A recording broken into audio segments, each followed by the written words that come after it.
Hey guys, I am Ash and he is Saf and we are playing Dragonheir Silent Gods. Welcome to the video. Saf, how you doing, man? I am doing good today. How are you doing? I hear you're a bit under the weather, so I'm going to try and save your voice. I'm a little bit under the weather. We're going to power through for Dragonheir Silent Gods today. Thank you, Dragonheir, for making this video and this channel possible, sponsoring it. It has been a minute here since we've recorded. It's been a few days, and we still have a ton to talk about, man. I feel like I'm messaging you with questions on almost a daily basis. There's a lot to cover in this game. It's so in-depth that I thought we would kind of continue down. We've done like a bunch of different elemental guide. We've done a lot of guides, but a lot to get through as well. And today we're going to be talking about the Psycichore, right? Which is pretty important, I would say, to the game to understand, but it's not super complex. Is that accurate? Yeah, exactly. I feel like the last 10 videos has been basically the ultimate beginner guide over 10 videos instead of in one bumper one. That's true. That's true. Let us know, by the way, if you like that format instead of like making an hour-long beginner's guide, you know, more digestible 20-minute pieces. So we're going to continue in that vein today. So yeah, the Psycichore, also called elemental affinity when you kind of come into this, like the Psycichore is like your overall persona. This board is actually quite important. A lot of the sort of weekly events for training gives you a chunk of this material at the top right here, which is, I don't really know what they call it. It's an affinity solvent. Yeah. And you use this solvent to upgrade your Psycichore. I call it a Psycichore, obviously elemental affinity here. And what this gives you is the reason why you want to match affinities, because it gives you bonuses when you pair affinities together equal to things like more damage, more features, more effects like this. So, you know, when you start the early game, the reason why we were advising that you don't need to go for the full 5 elemental, because you can see right now if we were to upgrade to the first tier, well, we're only doing it for the 3 element matchups. So if we were matching 2 poisons and a fire, then all of those heroes that are 2 poison and a fire will get 20 attack, 40 attack, 60 attack, 80 attack. They will gain bonuses. It's not until we get to like this 5th marker that you need to start worrying about the 5.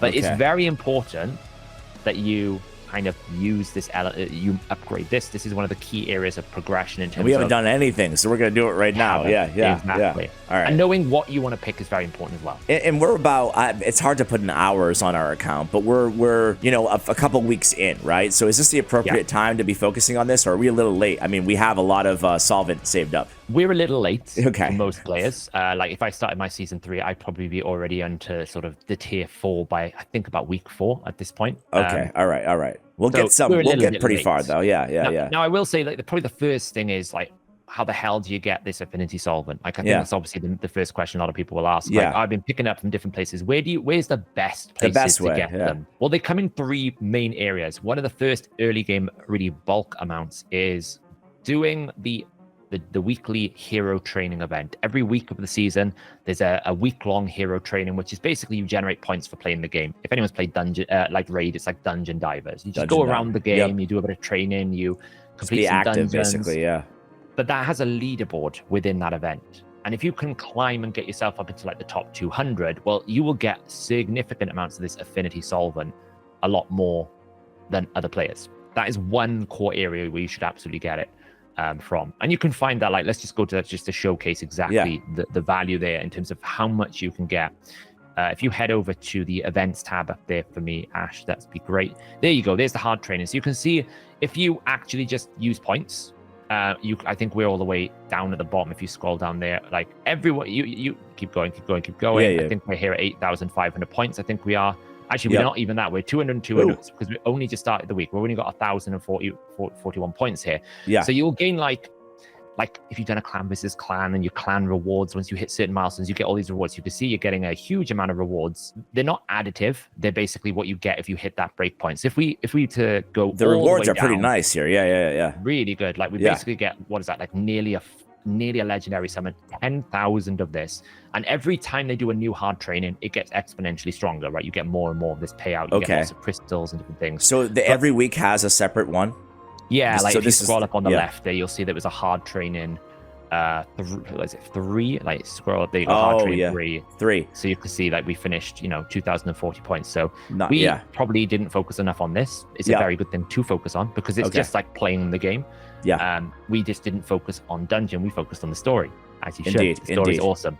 But what you actually want to look at is if you go back to hard training 4 for me and actually click on my ranking, that actually you get rewards for ranking really high. So if you click on the ranking rewards on the bottom left, on top of those like guaranteed rewards. If you place with some of these rewards, look at what you're going to get here. You get bonus rewards. I don't actually know what that medal is because that is a completely new season 1 thing that I've never seen before. Medal of Honor, a symbol of honor that can be redeemed for specific items. Okay, well, there we go. No idea what that is. Normally, this used to give you Psycichore. They changed this. There you go. Look, things that everything about, I mean, we should mention it again, Seth, that like maybe I don't want to mischaracterize it or over dramatize it or whatever, but like it's season like 2 and 3 players, like the veterans, they're feeling some kind of way about like boosting everything in season 1 so significantly, but like selfishly, I'm cool with it, you know. I love it from a season 3 player. Actually, if I was to start season 1, like we're doing this channel, which is my way of restarting a little bit. Yeah, I'm learning so much because I actually have no idea what that medal does. So it probably is. I'm guessing it's in an exchange item, like if you went to the exchange store. I'm guessing probably it's in there. I'm guessing somewhere here on the left there will be a shop that we can spend these maybe things in. An honor shop.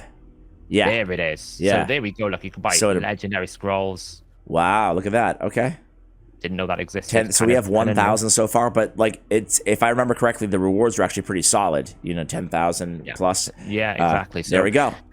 So slight change course there in the video. Didn't realize it was gone, but completing the hard training is one of the best ways to get it. The other way to do it is doing temporal vortex with your alliance every single day. That will give you some affinity solvent. When you wander around the world, you'll pick up affinity solvent. The big core bulk is the hard training, but you will get it from lots of different areas. And then when you get towards the end of a season, you start getting a lot more as well. So that's how you acquire it, and you will pick it up over time. And right now for us, like, obviously there was no decision on step. Yeah, I was like, I think I got this right. This one is good.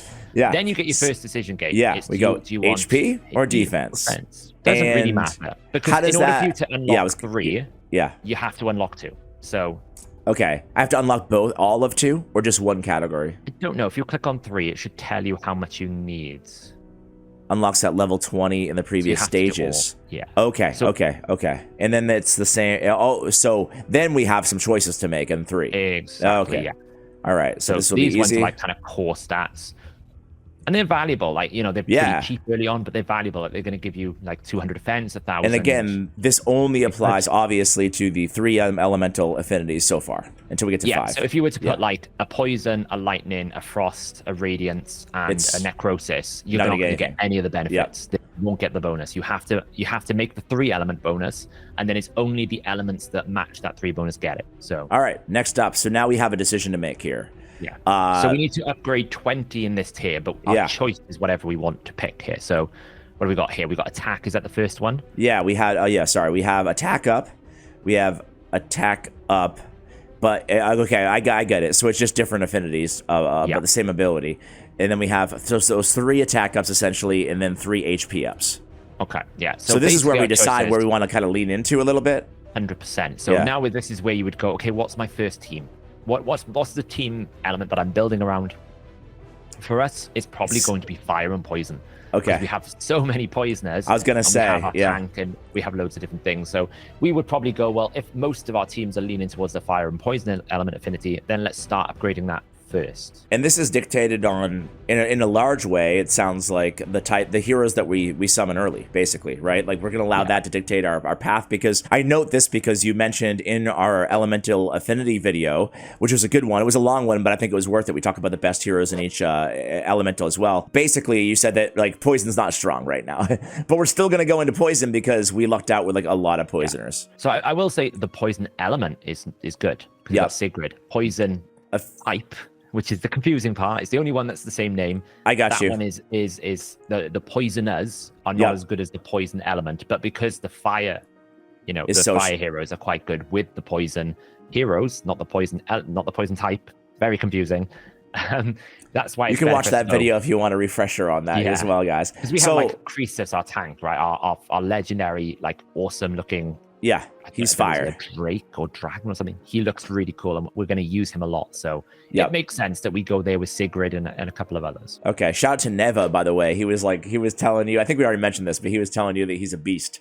So I'm excited about that pull. In this game, I guess, like, outside of everything, Does attack in the early game, do we just kind of want to go for all-out attack and more DPS, or do we want a nice balance, or you know, how do you make those decisions? I think generally in the early game, because a lot of your time is going to be spent training heroes, and that is dependent in goblins, and goblins is about how quickly you can kill things.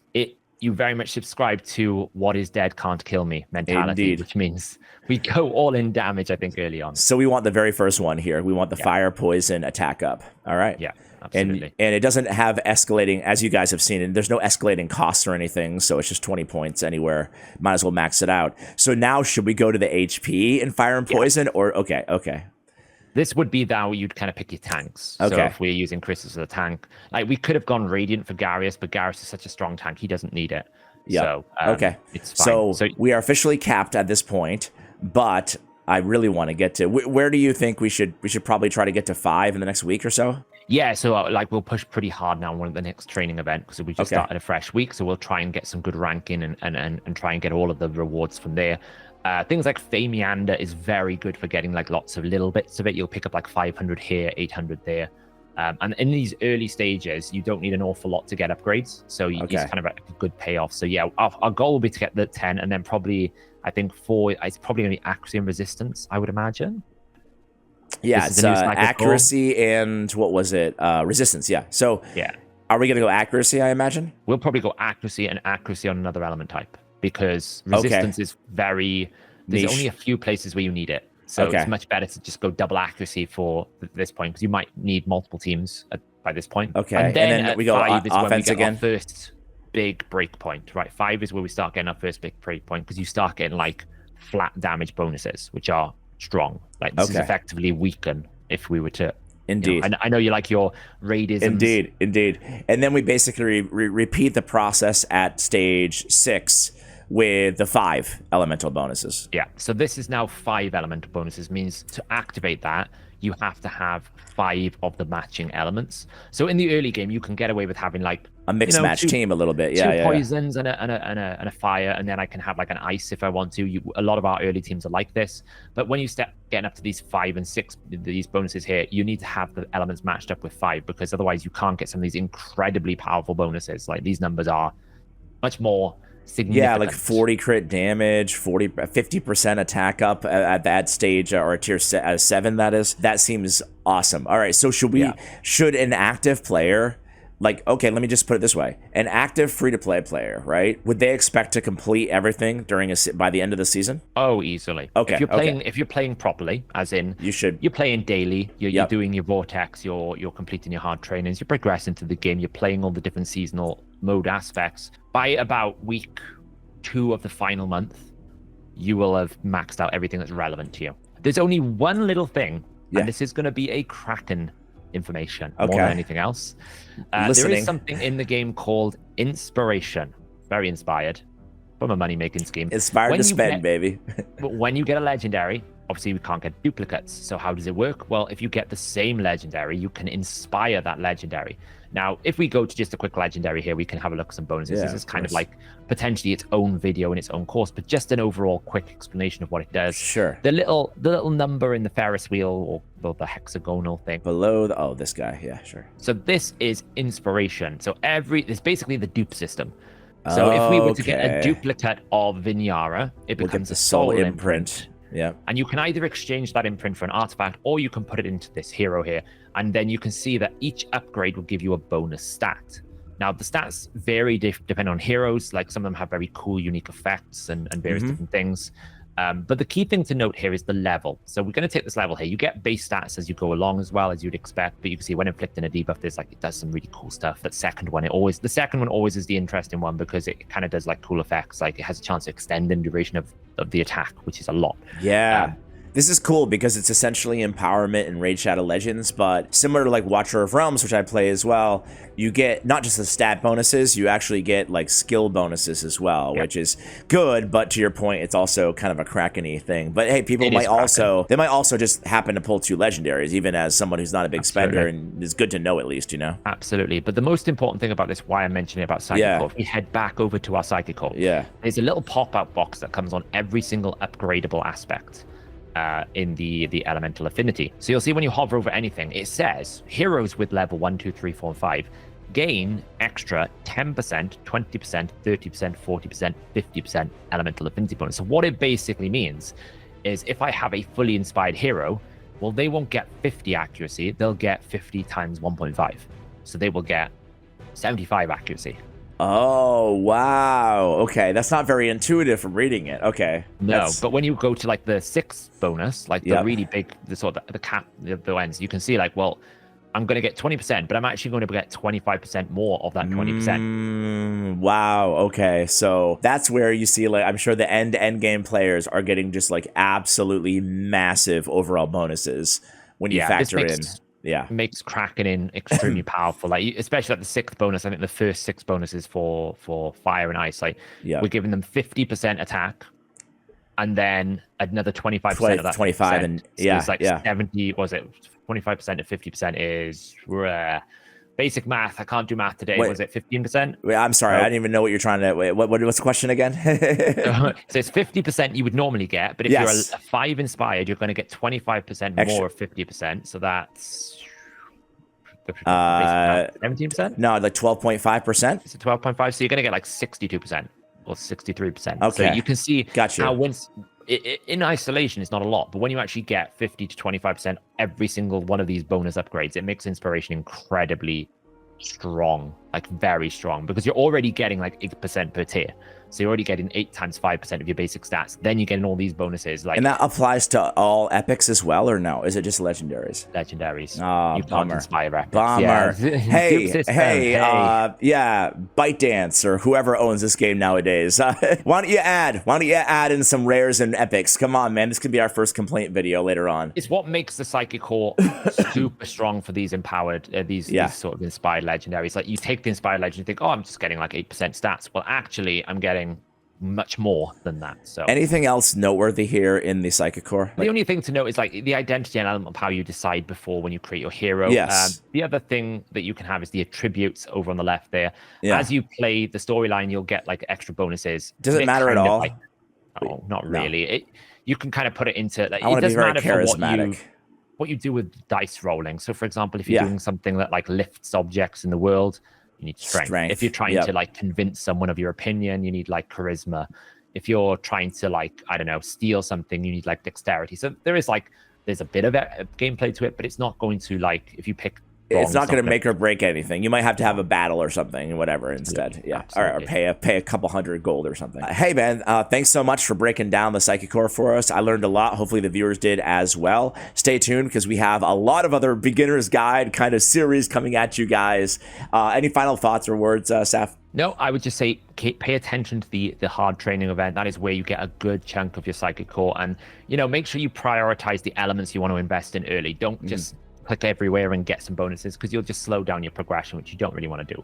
Prioritize and focus on those areas, and you'll find a lot of value in that Psycichore. All right, guys, hopefully you found this video helpful. If you did, go ahead and consider subscribing to the channel. Big shout out to Dragonheir again for sponsoring this channel. Big shout out to Saf for providing all the expert knowledge, and to you guys for making it all the way till the end. Much love, and as always, take care, guys.